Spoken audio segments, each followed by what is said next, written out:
Balance हो जाएगा।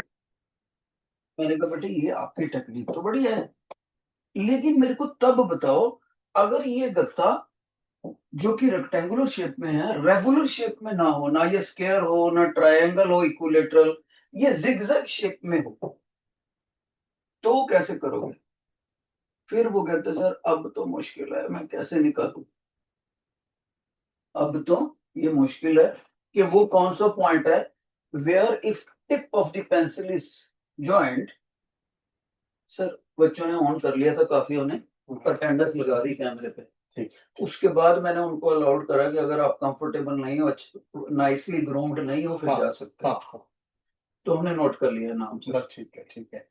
और जो भी नया बच्चा भी आता है ना, आप उनको बीच बीच में कहते रहो कि अपना वीडियो ऑन करके अटेंडेंस लगाओ, फिर हाँ जी बंद करो। न्यू स्टूडेंट को बेटे एक बार कैमरा ऑन करना पड़ेगा अपना, जो भी ज्वाइन कर रहा है, वरना अटेंडेंस नहीं मिलेगा। हाँ शाबाश, देखिए नोट करिए बच्चे का। महकप्रीत कौर एक बच्चा आ गया, हरजोत सिद्धू, नाम लिखो, इनके नाम लिखो। लवप्रीत कौर, शाबाश। गुरलीन कौर लिख रहे हैं हम सब बेटे। वो कौन है? तो लवप्रीत कौर है बच्चा। अच्छा। उसका थोड़ा कैमरा विजिबल नहीं है, फेस पे नहीं आ रहा, कोई बात नहीं। एक बार ऑन करना करके आपको ऑफ करना है, तभी अटेंडेंस मिलेगा। और आपको पता है अटेंडेंस शॉर्ट हो तो रोल नंबर नहीं मिलता फाइनल एग्जाम के लिए। चलो शाबाश शाबाश। जो ऑन रख सकते हैं ऑन रखेबल है, जो ऑन रख सकते हैं, कंफर्टेबल है, प्रॉपरली ग्रूम्ड बैठे हैं टेबल पे एक्टिव होकर कॉपी पेन लेके, तो वो अपना कैमरा ऑन भी रख सकते हैं। Choice is yours. तब जब इरेगुलर शेप का कार्डबोर्ड हो बेटे, इरेगुलर, तब ये किस पॉइंट पर बैलेंस होगा? इरेगुलर शेप्ड लेमिना, लेमिना गत्ता समझ लो, जिसकी लेंथ ब्रेड्थ हो और थिकनेस कम हो उसको लेमिना बोलते हैं। तो बच्चे कहते हैं सर इस केस में फिर मैं क्या करूं, कैसे ढूंढूं सेंटर ऑफ मास? तो मैं कहूंगा बेटे चाहे बॉडी रेगुलर शेप्ड हो, चाहे बॉडी इरेगुलर शेप्ड हो, इसके सेंटर ऑफ मास निकालने के दो मेथड है। एक प्रैक्टिकल मेथड, एक थ्योरेटिकल मेथड। प्रैक्टिकल मेथड और थ्योरेटिकल मेथड क्या है, ध्यान से सुनो। मैं उस बच्चे को बोलूंगा, ध्यान से सुनना बच्चे, कि जैसे ये गत्ता ही ले लो, उस गत्ते के ऊपर, उसकी बाउंड्री के ऊपर अपनी मर्जी से कोई 5 पॉइंट छांट लो, 5 पॉइंट्स। एक पॉइंट उसने यहाँ छोड़ छांट लिया, दूसरा यहाँ, तीसरा यहाँ, फोर्थ यहाँ और फिफ्थ यहाँ, ऐसे उस बच्चे ने छांट ली। तो मैंने कहा इन पांचों पॉइंटों के ऊपर आप क्या कर दो, पांचों पॉइंट के ऊपर आप सुराख कर दो, होल कर दो। फिर किसी एक पॉइंट से गत्ते को लटकाओ, जैसे इस बच्चे ने इस गत्ते को ऐसे लटकाया देखो, तो इस होल से, मान लो ये वाला होल है, ऐसे लटक गया, यहां पर मैंने कील लगा दिया। तो उस कील के ऊपर आपने एक धागा भी बांधना है, धागा बांधा और धागे से पत्थर बांधना है, तो ये धागा ऐसे वर्टिकली दिख जाएगा। अब आपने क्या करना है, एक स्केल लेना है और उस स्केल को धागे से पॉइंट करके यहाँ पेंसिल से लाइन लगा दें। Got it? कर दिया? तो ये लाइन गत्ते के ऊपर लगी। अब कोई दूसरा ले लो होल, उस दूसरे होल से भी आपने इसको लटका दिया, दूसरे होल से भी लटका दिया, फिर से इसको वैसे ही करना है, यहाँ कील लगा दिया बेटे और यहाँ से धागा लटका दिया और फिर पत्थर बांध दिया, फिर से एक लाइन लगा दो। ठीक है? तो आप देखोगे ये लाइन और ये लाइन, जो एक लाइन पहले भी लगी हुई है हमारी, जैसे मान लो वो लाइन यहाँ लगी हुई है, तो यहाँ पर पॉइंट ऑफ इंटरसेक्शन आ गया दोनों को। ऐसे बाकी सुराखों से लटका के आप देखोगे ये सारी की सारी लाइनें जरूर किसी खास पॉइंट में से गुजरेंगी। वो जो पॉइंट ऑफ इंटरसेक्शन होता है वो सेंटर ऑफ मास ही होता है। सेंटर ऑफ मास यानी बिखरे हुए मास का सेंटर। अगर उस पॉइंट के नीचे पेंसिल की टिप लगाएंगे तो वो गत्ता गारंटेड तौर पर बैलेंस हो जाएगा। ये तो था एक्सपेरिमेंटल वे, लेकिन हमने तो थ्योरी का आर्टिकल पढ़ना, तो थ्योरी के आर्टिकल को अब अच्छे से हेडिंग दो कि सेंटर ऑफ मास होता क्या है और इसको कैसे निकालते हैं। ये था बैक एंड के ऊपर आपको फोटो बना दी ताकि आपको कॉन्सेप्ट समझने में आसानी मिले। तो हेडिंग है हमारा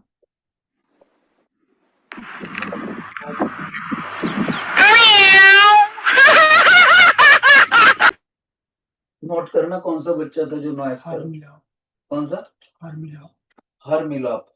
हाँ तो नाम भेजो भाई इसका प्रिंसिपल को जो शरारत कर रहा है, अभी भेज दो व्हाट्सएप से, इसको हटा दो इसको हर मिलाप।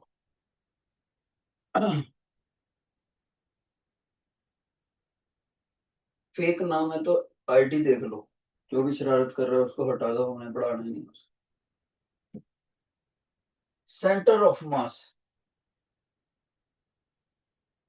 तो बेटे क्या है, योर अटेंशन, देखो ये एक पर्टिकुलर बॉडी थी, right.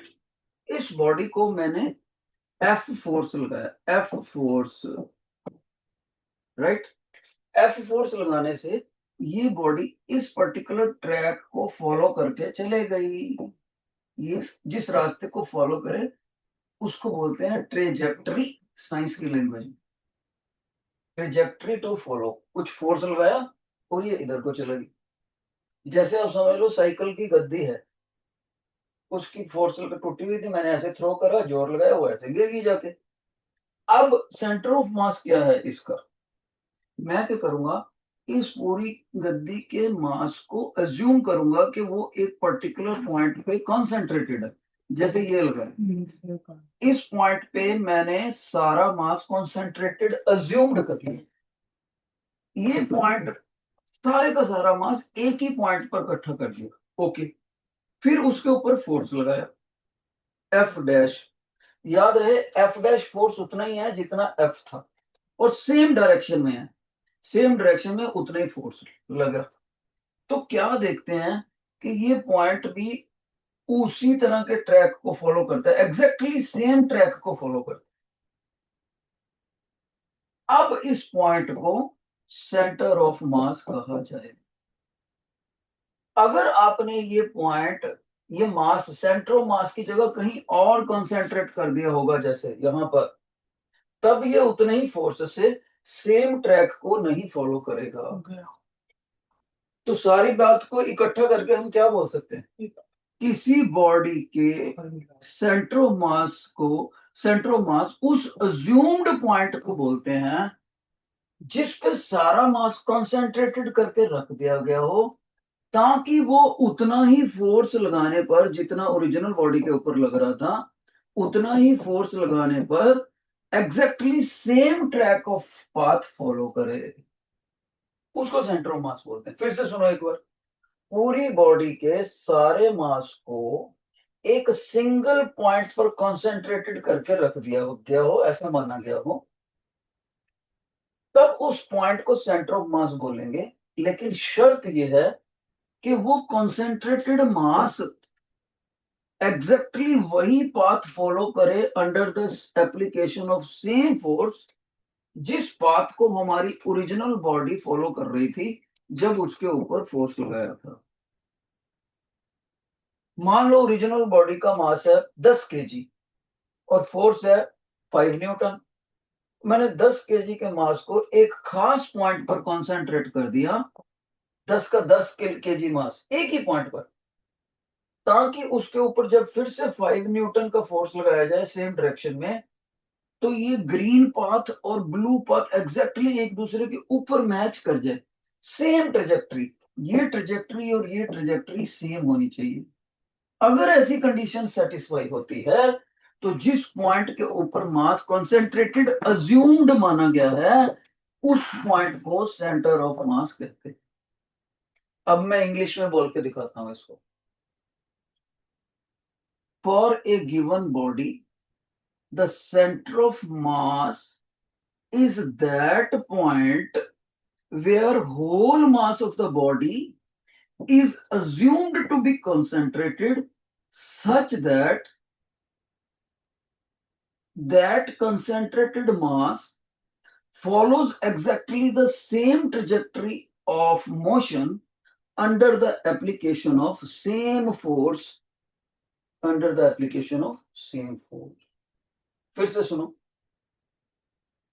center of mass of the whole body is that single point where whole mass is assumed to be concentrated such that this single point mass follows exactly the same trajectory of motion as was followed by the given body under the application of same force in same direction. तो मोटे तौर पर बच्चा ये कहेगा sir असली बात ये है, फोर्स भी उतना ही लगाना है, लगाना भी उधर कोई है, बस यहाँ पर मास बिखरा हुआ है और यहाँ पर आपने इकट्ठा कर दिया। शर्त ये है कि वो मास का जो इकट्ठा करा हुआ पॉइंट मास है वो इधर उधर ना जाए, इस ब्लू लाइन के ऊपर ऊपर ही जाए। यही कहना चाहते हो ना? आई विल से यस, यही कहना चाहता हूं। अब इसकी डेफिनेशन तो टीचर ने करवा दी, लेकिन ये सेंटर ऑफ मास का जो कॉन्सेप्ट निकाला है साइंटिस्टों ने, इसका पर्पस क्या है, ये क्यों निकाला, Y?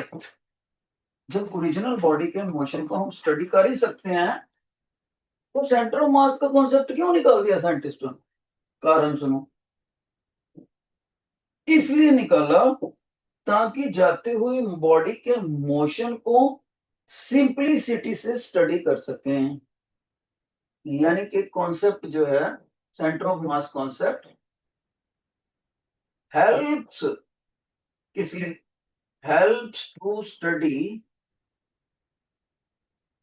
Bodies motion in simplicity. अब बच्चा कहता है मेरे को तो समझ नहीं आया सिंपलिसिटी में कैसे, रास्ता तो अभी भी वही है, ओरिजिनल बॉडी का मोशन नोट कर लो, ये सेंटर ऑफ मोशन का, सिंपलिसिटी कहां से आ गई इसमें? सुनो, जब अगर हमने ओरिजिनल बॉडी साइकिल की गद्दी का मोशन स्टडी करा होता, जिसको मैंने ऐसे हाथ से फेंका, अगर इसका मोशन स्टडी करा तो ना केवल मेरे को उसकी ब्लू कलर की ट्रेजेक्टरी देखनी पड़ती, रास्ते में उस गद्दी के मेरे को पोस्चर भी देखने पड़ते। कभी वो गद्दी जो बॉडी है वो ऐसे पोस्चर में होती, कभी वो बॉडी इस तरह से पोस्चर में आ गई होती, कभी चलते चलते इस तरह से आ गई होती बॉडी पोस्चर में। तो वो ट्रैक के ऊपर आपने पोजेज चेंज कर लिए और इसको बोलते हैं ओरिएंटेशंस। तो ना केवल मेरे को बॉडी का ट्रैक नोट करना पड़ता बल्कि उसके डिफरेंट पोजेस भी स्टडी करने पड़ते। तो इस तरह से ये दो चीजें स्टडी करने पर ये complex motion. Good morning sir. Yes excuse me sir, sir आप इन सभी बच्चों का कैमरा ऑन करवा दो एक बार। बेटे सभी बच्चों को कैमरा ऑन करना पड़ेगा, आपके स्कूल की तरफ से स्ट्रिक्ट इंस्ट्रक्शन है। सर आप कंपलसरी कर दो इनके लिए। हाँ जी, कंपलसरी कर दो, हम एनालाइज कर रहे हैं कि कौन है जो डिस्टर्बेंस कर रहे हैं। Okay ma'am, everybody is advised to switch on the camera as per the strict instructions. Students will be marking the attendance only if your camera would be switched on. Otherwise you would be marked absent.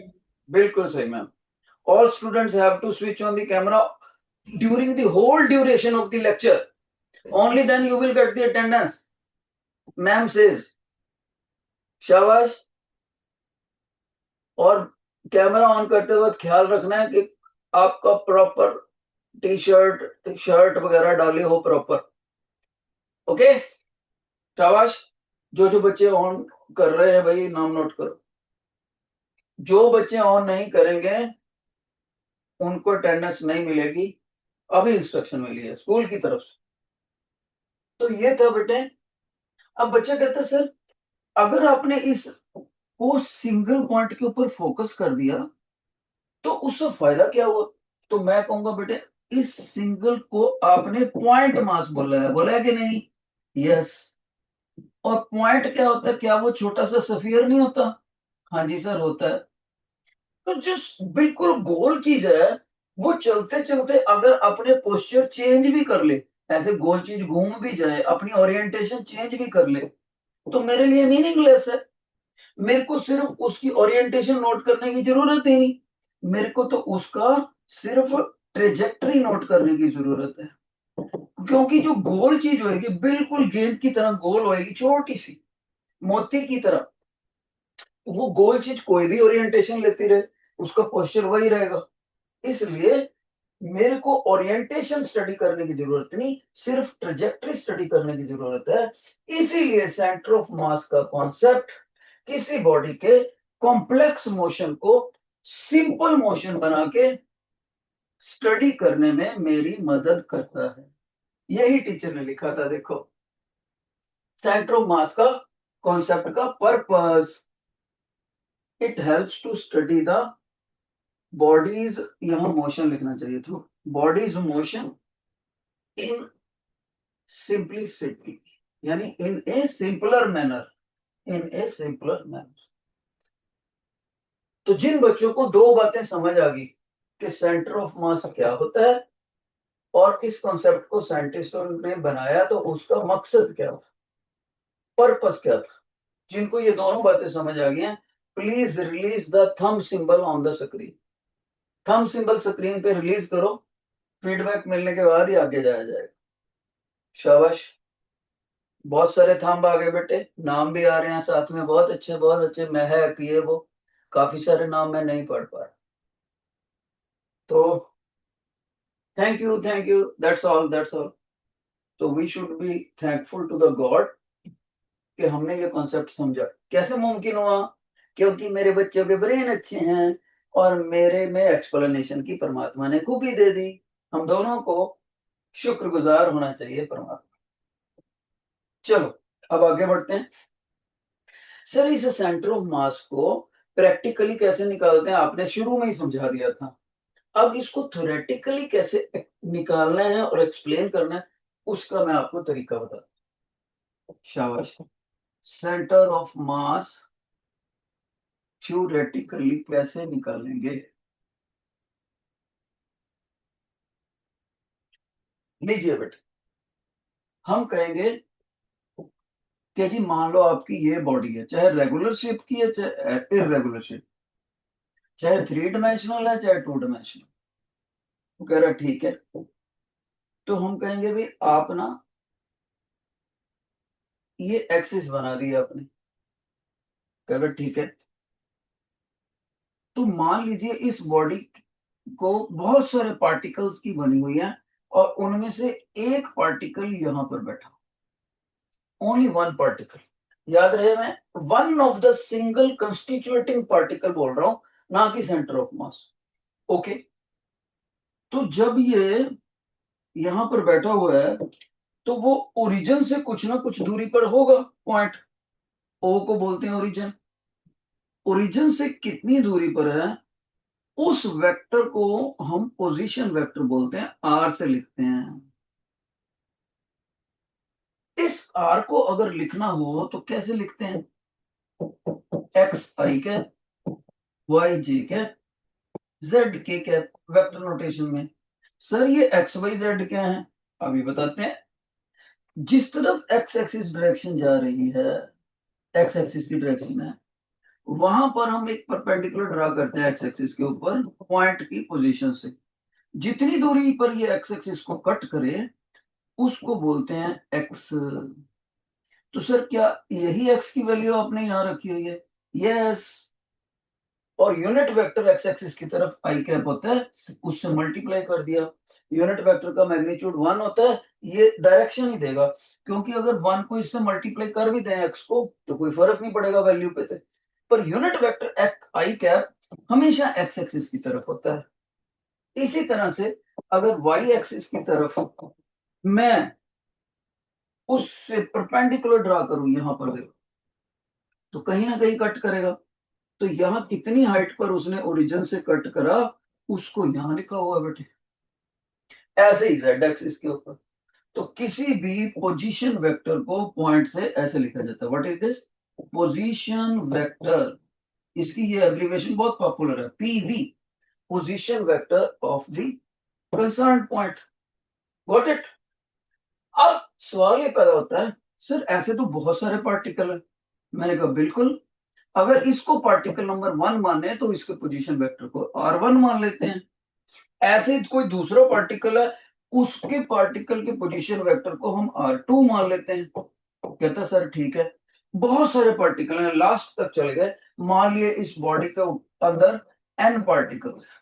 Okay sir, मान लेता हूं, लेकिन मैंने इस body को उठाया, मेरे को तो वो पॉइंट की लोकेशन ढूंढनी है जिस पॉइंट के नीचे अगर पेंसिल की टिप टिकाई जाए और इसको जेंटली छोड़ा जाए तो ये बैलेंस हो जाए, गिरे मत। यानी बच्चा कहता है सर जो आपने शुरू में बता दिया था उसी की बात कर रहे हो, यानी आप इसके सेंटर ऑफ मास की बात करते हो, वो कहां लोकेट कर। आई सेड यस, उस बॉडी के सेंटर ऑफ मास की लोकेशन ओरिजिन से कितनी होएगी उसके पोजीशन वेक्टर को कैपिटल आर से रिप्रेजेंट करते हैं। मतलब अगर पार्टिकल नंबर 1 2 3 सभी के मासेस मेरे को दिए हों पेपर में up to m n last particle, और सभी के पोजीशन वेक्टर दिए हों r1 r2 ऐसे ऐसे करते हुए rm, तब मेरे को सेंटर ऑफ मास का पोजीशन वेक्टर कितना होगा वो निकालना है। If all these things are given, यानी टीचर ने पूरी इंट्रोडक्शन बना दी फार्मूला लिखने से पहले कि सेंटर ऑफ मास ओरिजिन से कितनी दूर है बॉडी का, उसको निकालने का थ्योरेटिकल मेथड बता रहा है। यहां फार्मूला लिखूंगा मैं अब उसका। अब ध्यान से सुनो, कोई बच्चा बोले सर जो भी आप ये फार्मूला लगाओगे उस फार्मूले को लगा के जब मैं ये आर निकाल दूंगा कैपिटल आर वाला, और इस पॉइंट के ऊपर ऐसे पेन से निशान लगा लूंगा बॉडी पे, और इस येलो कलर के गत्ते को ऐसे उठा के उस पेन वाले पॉइंट के नीचे पेंसिल की टिप रख के ऐसे छोड़ दूंगा जेंटली, और ये बैलेंस हो जाएगा, गिरेगा नहीं। Answer is yes. ठीक है, एक बार मैं आनंदपुर साहब गुरुद्वारा में गया था, तो वहां पर दशम पिता महाराज गुरु गोविंद सिंह जी का फोटो लगा था, उनके शोल्डर पे यहाँ पर बाज दिखाया हुआ था, तो बाज को ऐसे बैलेंस करके बिठाया हुआ था 3D, वो हिलता था, गिर नहीं रहा था, हिल रहा था। एक बार मेरे को ऐसे लगा हिल रहा है, फोटो हिल रही है, शायद परमात्मा के दर्शन हो गए।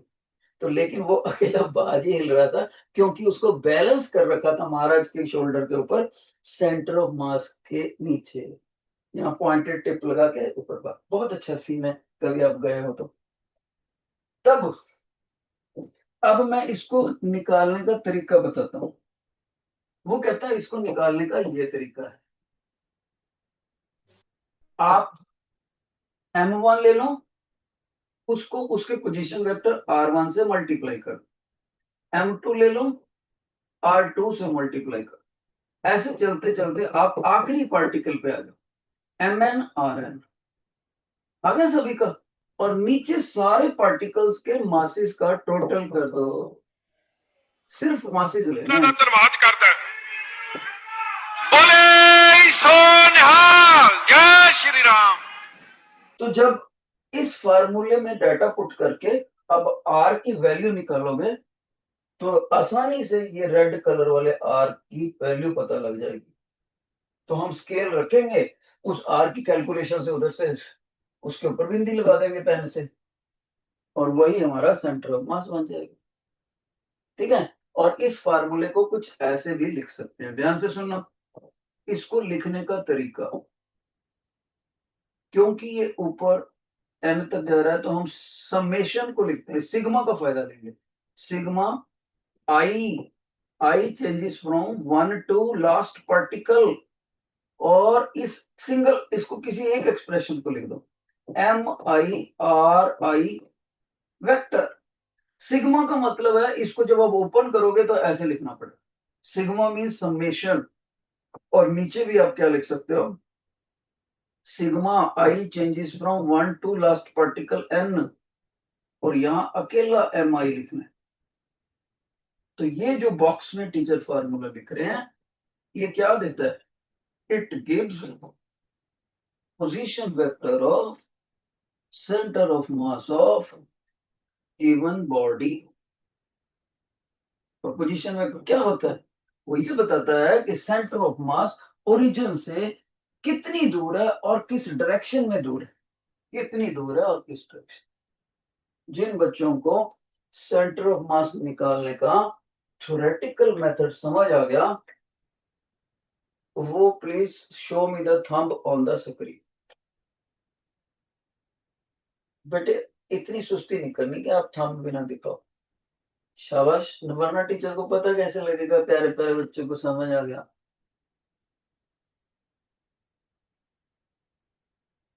वाह, कोई बच्चे तो पता नहीं क्या स्टाइल लगाते हैं, काफी सारे थम्स एक ही बार में फूट जाते हैं।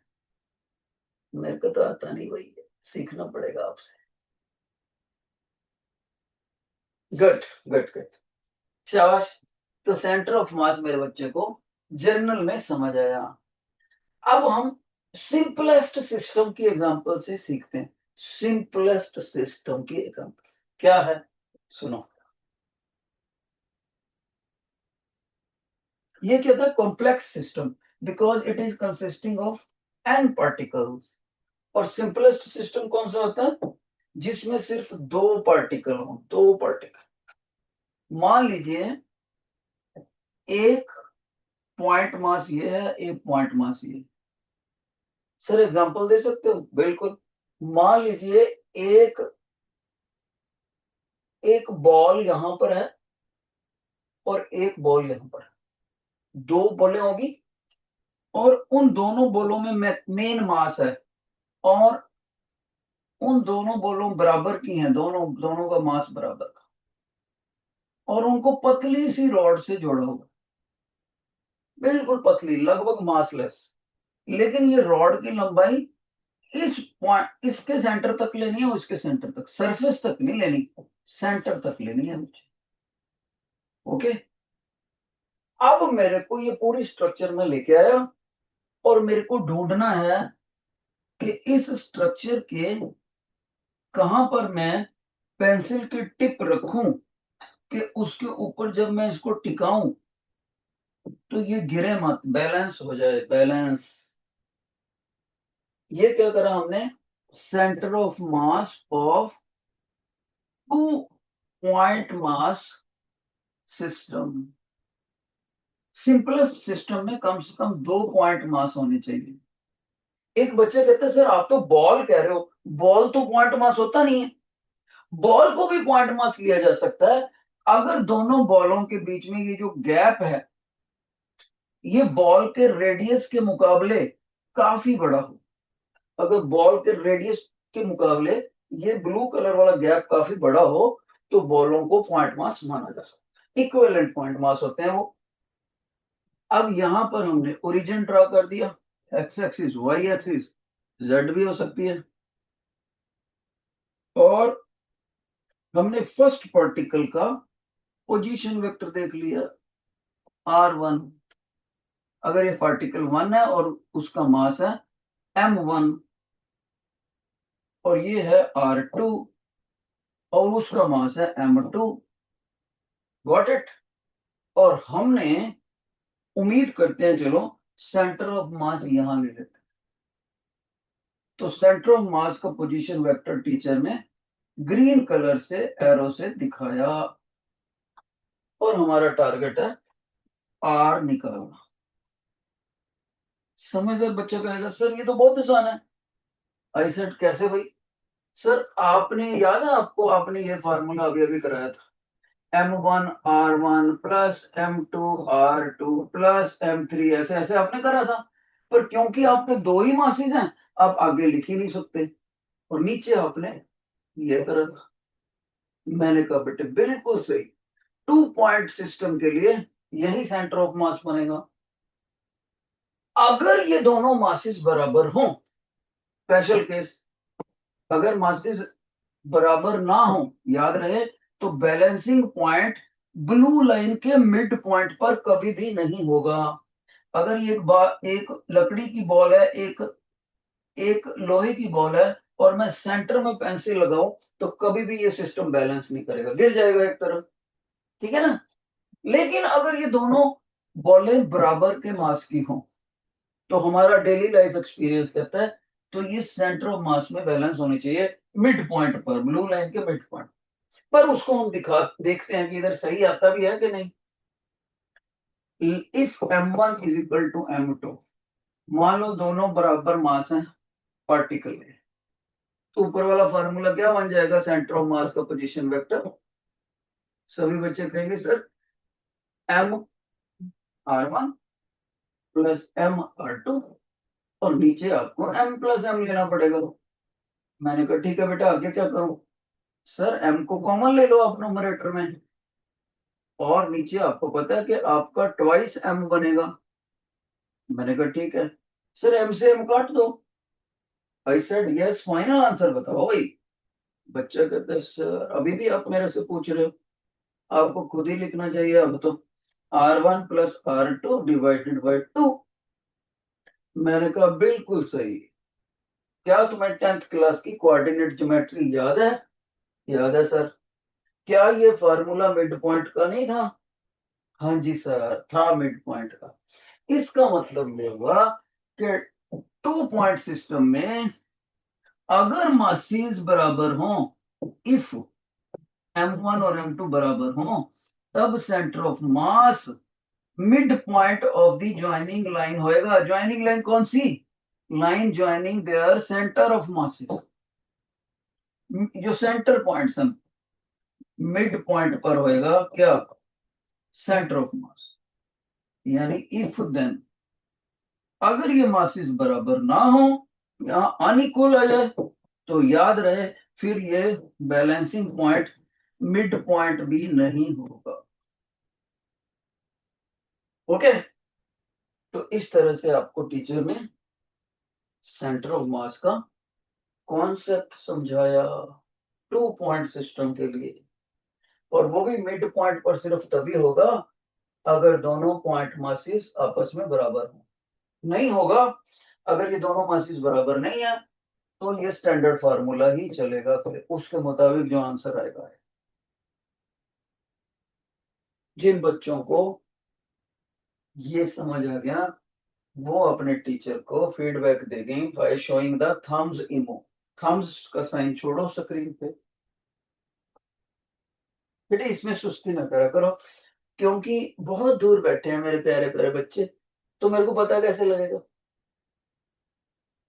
अच्छा, कुछ बच्चे तो ऑनलाइन क्लास इतने ध्यान से पढ़ रहे हैं, मेरा मेरा अगर मैं आपसे मिलूं तो सभी को 5 स्टार की बड़ी बार एक चॉकलेट इनाम दूं। इतने प्यार से बच्चे पढ़ रहे हैं, मैं इतनी दूर बैठा हूं आपसे, फिर भी आपका कंसंट्रेशन देखकर मेरे को बड़ा अच्छा लगता है। यार शाबाश। और खास तौर पे मेरे देश की नई जनरेशन में इतना फोकस हो, तब तो मजा ही आ गया।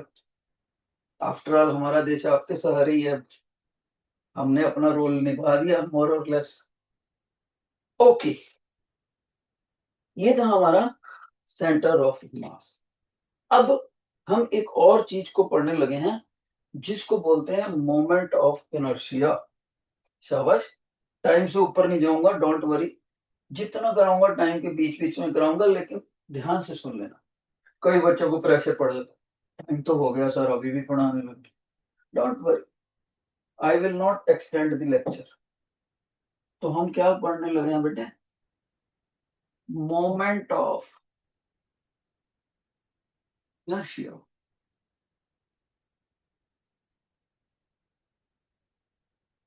मोमेंट ऑफ इनर्शिया, इसको शॉर्ट में आई से लिखते हैं। याद है, रोटेशनल मोशन में आई से मोमेंट ऑफ इनर्शिया। किसी और चैप्टर में इसको करंट भी बोलते हैं, इसी सिंबल को। किसी और चैप्टर में इसको इंटेंसिटी भी बोलते हैं, लेकिन हम रोटेशनल मोशन की बात कर रहे हैं। सबसे पहले तो आपको यही याद रखना है कि ये एक स्केलर फिजिकल क्वांटिटी होती है, इसकी डायरेक्शन नहीं होती कभी भी। Scalar physical quantity, it has only magnitude. दूसरी बात, इसका इंटरनेशनल यूनिट याद रखना है, किलोग्राम मीटर स्क्वायर। ठीक है। अब हम ये देखते हैं कि आखिर ये सेंटर मोमेंट ऑफ इनर्शिया होता क्या है। देखो बच्चे, मान लीजिए ये एक बॉडी है, ओके सर, और ये काफी सारे पार्टिकल्स की बनी होती है, बॉडी ऑफ एन पार्टिकल्स। और देखो, चाहे ये बॉडी शेप रेगुलर शेप की हो चाहे इरेगुलर, आप इमेजिनेशन में समझ सकते हो। तो इस तरह का कोई कोई अदरक का पीस है और नंबर ऑफ पार्टिकल्स का बना हुआ है। तो इस अदरक के पीस को मैं इस एक्सिस के इर्द गिर्द घुमाना चाहता हूं, इस एक्सिस के इर्द गिर्द ऐसे ऐसे घुमाना चाहता हूं। तो इसको क्या बोलेंगे फिर? Axis of rotation. पूरा नाम है AOR, एब्रीवेशन है सॉरी, इसकी याद रखनी है, एक्सिस ऑफ रोटेशन। अब बच्चा बोलेगा सर ये तो काफी सारे पार्टिकल्स का बना हुआ। मैंने कहा यस, अगर पार्टिकल यहाँ है 1 नंबर, तो जब ये घूमेगा तो उसको रेडियस ऑफ रोटेशन ये मिलेगा।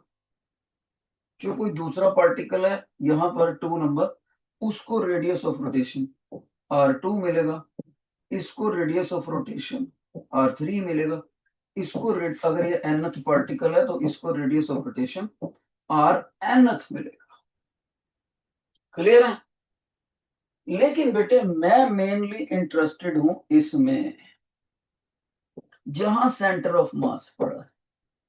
सेंटर ऑफ मास को जो रेडियस ऑफ रोटेशन मिलता है उसको K से लिखते हैं, K से, और इसका नाम होता है रेडियस ऑफ गायरेशन।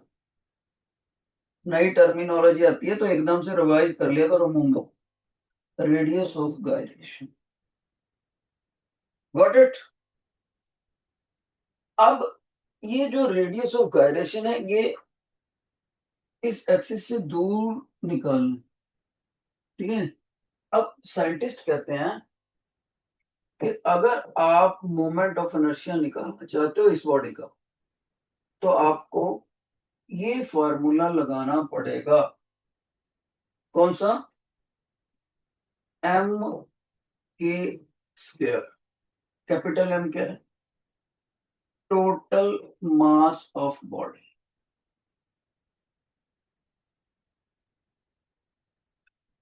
अब बच्चा कहता है सर ये तो ठीक है, लेकिन ये रेडियस ऑफ गायरेशन जो आपने निकाला है इसको कैसे निकालेंगे? तो मैं बताता हूं। वेयर रेडियस ऑफ गायरेशन निकालने के लिए सारे रेडियाइयों का स्क्वायर करके, पहले तो स्क्वायर कर दो, फिर मीन भी ले लो, मीन ले लिया सभी, फिर मीन ले लिया, फिर ऊपर से रूट भी लगा दो। तो रूट को वर्ड से ले लो R, मीन लगाया तो M, और सबसे स्क्वायर भी करा तो S। तो रेडियस ऑफ गायरेशन को रूट मीन स्क्वायर रेडियस भी बोलते हैं। इसको यहां निकाल के इसका स्क्वायर करके यहां डालना पड़ेगा, तब ये मोमेंट ऑफ इनर्शिया निकलेगा। ऐसे उन्होंने इसको डिफाइन करा। ये स्टैंडर्ड फार्मूला है, बॉडी की शेप कोई भी हो, फॉर एनी शेप्ड बॉडी। अब वो बच्चे बोलते हैं सर चलो निकाल लिया, उन्होंने एक टर्म बताई, आपने बताई, हमने निकाल ली, लेकिन जाते जाते अब ये तो बता दो कि ये मोमेंट ऑफ इनर्शिया बताता क्या, रिप्रेजेंट क्या करता है? मान लो आपने बता दिया, हमने निकाल लिया, लेकिन ये चीज क्या है क्या चीज है? इसको समझाओ तो सही। नॉन साइंस पर्सन को कैसे समझाओगे आप? सुनो, इसका असली नाम होता था नॉट मोमेंट ऑफ इनर्शिया, बल्कि मोमेंट्स ऑफ इनर्शिया।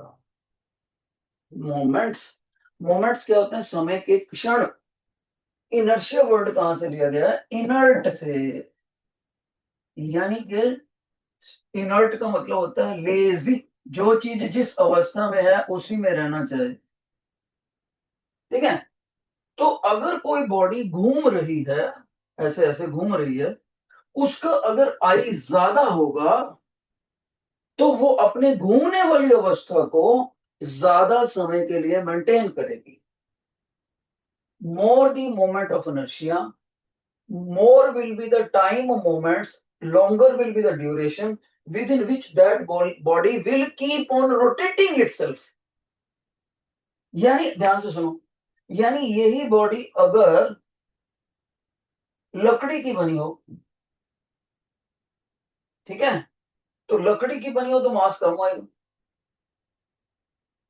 और यही बॉडी अगर लोहे की बनी हो तो मास ज्यादा होएगा। तो किस केस में आई ज्यादा होगा? लोहे के केस। तो अगर लोहे की बॉडी को मैंने ऐसे धक्का मार दिया ऐसे, तो वो रोटेशन घूम ही जाएगी, घूम ही जाएगी, उसको रुकना भी देर से हो जाए। और लकड़ी को मार ऐसे मारा तो वो 2-3 गेड़े लगा के रुकती। जितना आई ज्यादा होगा मोमेंट ऑफ इनर्शिया, उतने उसके घूमते रहने के समय के क्षण ज्यादा होंगे। और एक उल्टी बात भी सही है, अगर इसका मोमेंट ऑफ इनर्शिया है ज्यादा और ये इस वक्त खड़ी हुई है, घूम नहीं रही, तो इसको मोशन में सेट करने के लिए हमारा जोर भी ज्यादा लगेगा, फोर्स भी ज्यादा लगेगा, टॉर्क भी ज्यादा लगेगा। और अगर इसका आई ज्यादा है तो इसको रोटेशन से नॉन रोटेशन में लाने के लिए हमारा रिटार्डिंग टॉर्क भी ज्यादा लगेगा। तो दोनों ही केसेस में देखा कि जिसका मोमेंट ऑफ इनर्शिया ज्यादा है, अगर वो घूम रही है तो घूमते रहने की कोशिश करेगी, और अगर वो नॉन रोटेटिंग पोजीशन में है पर उसका आई ज्यादा है इस फार्मूले के मुताबिक, तो फिर वो कहेगी कि मेरे को, मैं तो मैं नॉन रोटेशन में रहना चाहती हूँ ज्यादा, तो वो वहां भी इनर्शिया दिखाएगी, जिद्दीपना दिखाएगी। तो उसको रोटेशन में सेट करने के लिए हमारा ज्यादा टॉर्क लगेगा, ज्यादा फोर्स लगेगा। उम्मीद करता हूं आपको मोमेंट ऑफ इनर्शिया समझ आया। बाकी अगर इस बॉडी की शेप को हम स्पेसिफाई कर दें, कभी स्फीयर, कभी सर्कल, कभी रिंग, तो उसके लिए इस के का फार्मूला सिंपल बन जाता है। स्टैंडर्ड फार्मूला अगर बॉडी की शेप भी नहीं पता हमें, तो ये होता है रेडियस ऑफ गायरेशन का फार्मूला। यूनिट क्या आएगी? मीटर। इसकी यूनिट मीटर, मास की यूनिट किलोग्राम, इसलिए आई की यूनिट टीचर ने क्या लिख दिया था? Kilogram metre square. तो जिन बच्चों को आज का लेक्चर समझ आया वो मेरे को क्लैपिंग का साइन भेजेंगे, थम्स का नहीं, इस बार थम्स का नहीं, क्लैपिंग वाला। शाबाश शाबाश शाबाश, बहुत से बच्चे दिखा रहे हैं। अच्छा बेटे, एक चीज और मैं बोलना चाहता, आज का लेक्चर तो हो गया खत्म। अगर आपके मन में कोई चीज आती है और आप पूछना चाहते हो, कई बार बच्चे सिर्फ इसलिए नहीं पूछ पाता कि यार इंग्लिश में बोलूंगा, मेरे क्लासमेट सुन रहे हैं, वो थोड़ी इंग्लिश ना गलत हो जाए। तो आप किसी भी लैंग्वेज में अपनी क्वेरी पूछ सकते हो, नॉट नेसेसरीली इन इंग्लिश। मैं तीनों लैंग्वेजेस अच्छे से बोल लेता हूँ, लिख लेता हूँ, सुन लेता हूँ।